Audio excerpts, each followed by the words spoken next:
Hey everybody, it is OGP coming at you with another Forza 7 tune and build video.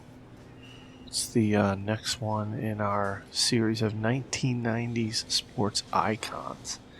And as you can recognize on the screen, the 1992 Volkswagen Golf GTI. This is the Mark II. It is painted and I think it looks pretty awesome. And we're going to build and tune this for you today. It is a B-Class 600. So let's get started, shall we? First thing you're going to do is you will go to buy a car. And you will go to Volkswagen. And you will go down to 1992 Golf GTI 16 valve Mark II, and you're going to buy this car. It is 51,000 credits. And then you're going to go over to tuning and upgrades, and you're going to go to the upgrade shop. I like to start off to the far right.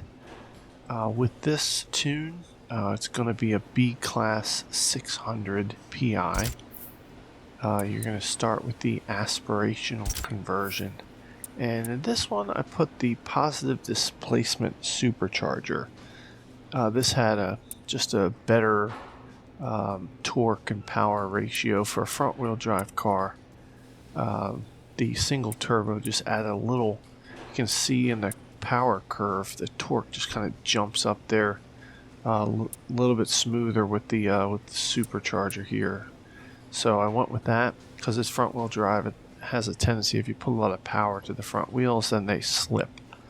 And I'm using traction control off, so I wanted as smooth of a torque curve as possible. So positive displacement supercharger, going to add that.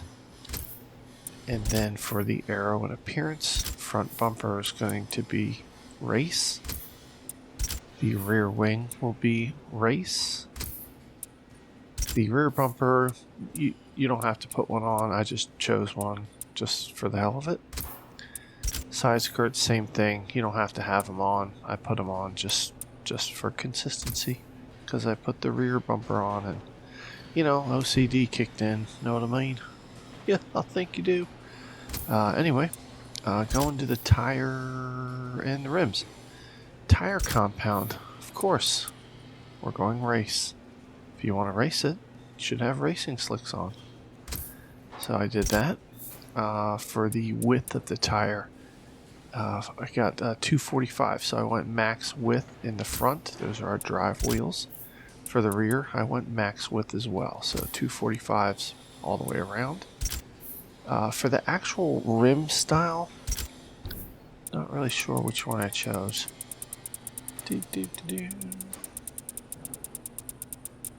Oh, there it is. This is the Racing Dynamics RGS. They look cool. Not the lightest wheels, but I think they look cool when they fit the build.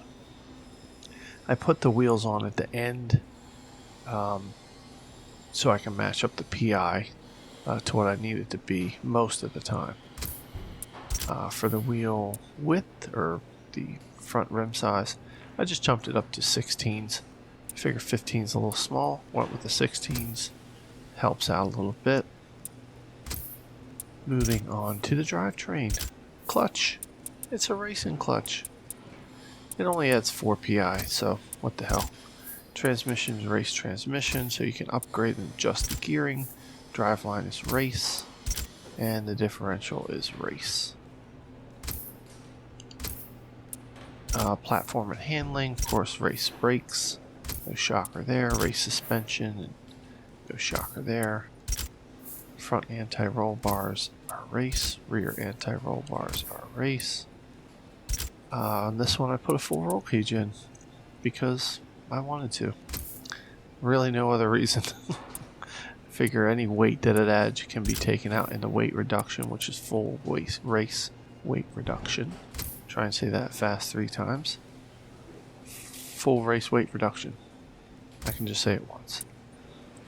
Going on to the engine, we have a race intake, we have race fuel system, we have a race ignition, race exhaust, camshaft is stock, our valves are sport valves, displacement is stock, the pistons is stock, and then of course the supercharger is the race supercharger.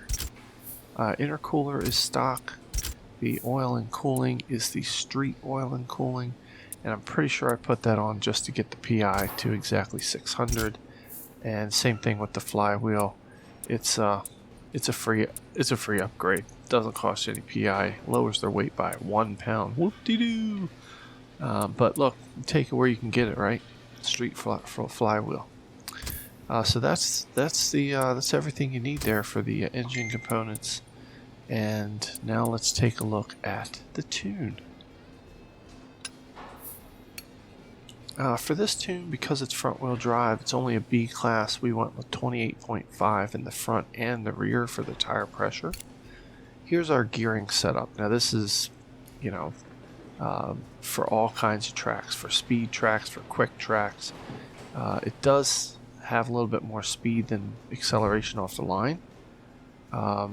Final drive 2.45, first gear 4.04, second gear 2.85, third gear 2.21, fourth gear 1.80, fifth gear 1.52, sixth gear 1.31.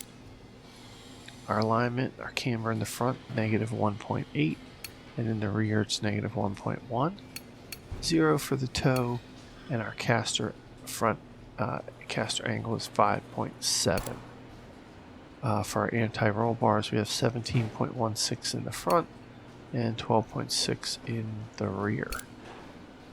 Springs, a little bit of a softer setup for this one. I kind of tend to go for softer tunes anyway, most of the time. So in the front we have 404.5 and in the rear 322.7. Of course, ride height is down at the lowest, which is 6.0 and 6.0. Our front rebound is 5.3, rear 4.2, front bump 3.3, rear 2.6. It's a pretty soft setup. Downforce 100, so max downforce in the front, and in the rear it is the least, so it's 75. You do this to get all the downforce over those front drive wheels and really lock them down to kind of balance out the understeer that's in this thing. For braking force, I go with 48 or 47%. I went with 48 on this one, 48 to the rear, and 140 on the pressure. And then for the diff, acceleration is 100, deceleration is 0. I got my braking set up from a guy named Craviator.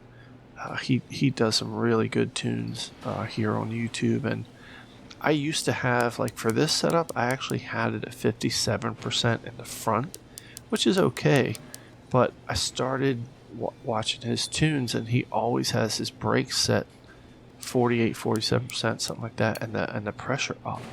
So I started messing around with it, and it really does help me with the turn-in, especially on front-wheel drive cars. It's amazing. So that's what I've gone with. So there's the tune, everybody. And now let's take a look at it on the track. And while we look at this on the track, we are going to realize that it is a very, very grippy car. It has a lot of turn-in. Does not have much under or oversteer. With the braking setup that I have, it's really, really nice.